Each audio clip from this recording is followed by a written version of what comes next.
अच्छा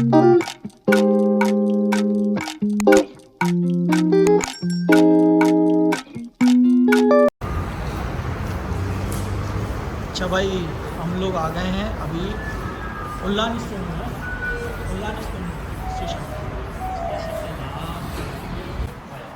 उधर चाहिए। यहाँ से हमने जाना है डायरेक्ट सुल्तान वैली। इसका ट्रैवलिंग टाइम है ऑलमोस्ट 1 आवर 20 मिनट्स का, तो इसका थोड़ा सा नहीं काम है और ये आपको साथ साथ दिखाते चलो सफ़र में कितना टाइम लगता है, कितने पैसे लगते हैं, ये आपको वीडियो के आखिर में मैं बता दूँगा क्या क्यों कहाँ से कितने में और किस चीज़ का आपको रिस्पॉन्स मिलेगा, वो सारी चीज़ें आपको बताती जाएगी। और बस गाइस, आप लोगों का सपोर्ट चाहिए, ज़्यादा से ज़्यादा लाइक शेयर करा करो, सब्सक्राइब करा करो, क्योंकि आप लोगों का सपोर्ट होगा तो मैं और आपको कंटेंट दे सकूँगा, वीडियो दे सकूँगा, इनसाइट की बता सकूँगा, ठीक है, यहाँ की अच्छी बुरी बातें बता सकूँगा और बहुत सारी चीज़ें हैं जो स्टेप बाय स्टेप मैं आपको शेयर करना चाहूँगा, तो आपके लिए हेल्पफुल रहेंगी इन फ्यूचर। जिस तरह ये रहा और भाऊ खाना खाने में मसरूफ़ हैं। भाऊ ने लिया है, अल्लाह भला करे, पिज़्ज़ा लिया है, जूस लिया है और मैंने सुबह ब्रेकफास्ट कर लिया था, जो जिसकी वजह से मेरे को अभी भूख नहीं लग रही है। भाऊ पिज़्ज़ा कैसा है? बहुत बेहतरीन है, अच्छा है। अच्छा एक्सपेक्ट नहीं किया था लेकिन अच्छा है। अच्छा जी। और यहाँ की ऐसी चीज़ें ना बहुत रुकी रुकी होती है, लेकिन ये फिर भी बेहतर है। गुड हो गया, चलो भाई। और ये आपको दिखाते चले ये वाले मामलात हैं।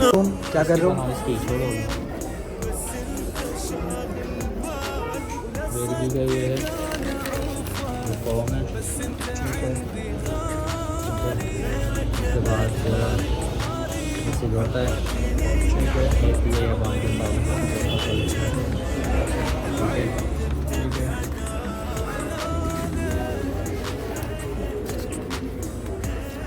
पासपोर्ट की, ठीक है, फिर वीज़े की, ठीक है, फिर उसके बाद ये मोटर का है, ठीक है, घर का, सही है, नफूस फिर उसके पीछे क्या है, कैलेंडर की, ये भी पीछे वही लगा हुआ है।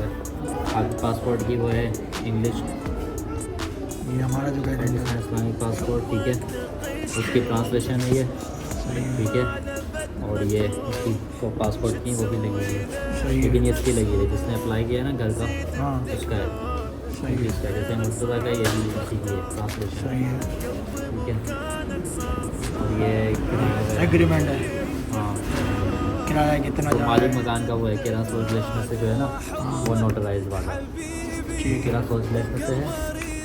और ये वो है कि तुम ये जो है ना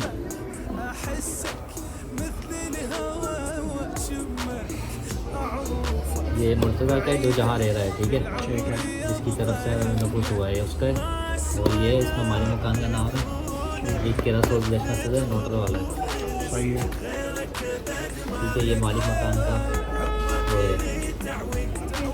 ठीक है भाई, सही है, हाँ, तो आपको यानी कौन सा घर है, ठीक है,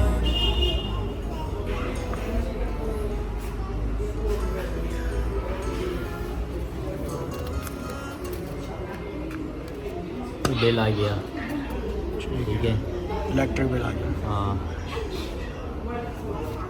फिर ये आ गया पुलिस सर्टिफिकेट, पुलिस सर्टिफिकेट आ गया, क्लियरेंस सर्टिफिकेट, ठीक है,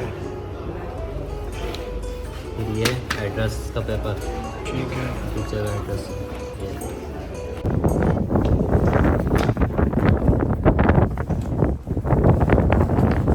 अब वो क्या कर रहा है, एक्सप्लेनेशन फॉर्म भर रहा हूँ मेरा। चलो भाई, हम सुल्तान वैली में पहुँचे हुए हैं, TRC सबमिशन के पेपर्स जमा कर रहे हैं और एज़ कम्पेयर टू अदर्स हमारा फॉर्म भरूँगा। थैंकफुल है भाऊ के भाई, और भाऊ हर एक चीज़ को अपने सुपरविज़न में देख रहे हैं पढ़ के, और एक्सप्लेनेशन बेसिकली बहुत अहम रोल प्ले करती है इसकी। ईच एंड एवरी पार्ट को आपने पढ़ना होता है। पर्पस ऑफ एक्सचेंजिंग बताना होता है कि आप नेक्स्ट आने वाले दिनों में क्या करने वाले हो और कितना करने वाले हो, सोर्स ऑफ इनकम क्या है, ये सारी चीज़ें क्या हैं। तो बस ये फिल करने के बाद इसके बाद अंदर जाएंगे, फिंगरप्रिंट्स होंगे, वो पार्ट भी आपको दिखाया जाएगा। अभी हमारे भाव पढ़ रहे हैं इसको ज़रा गौर से, और ये बैठे हुए हैं।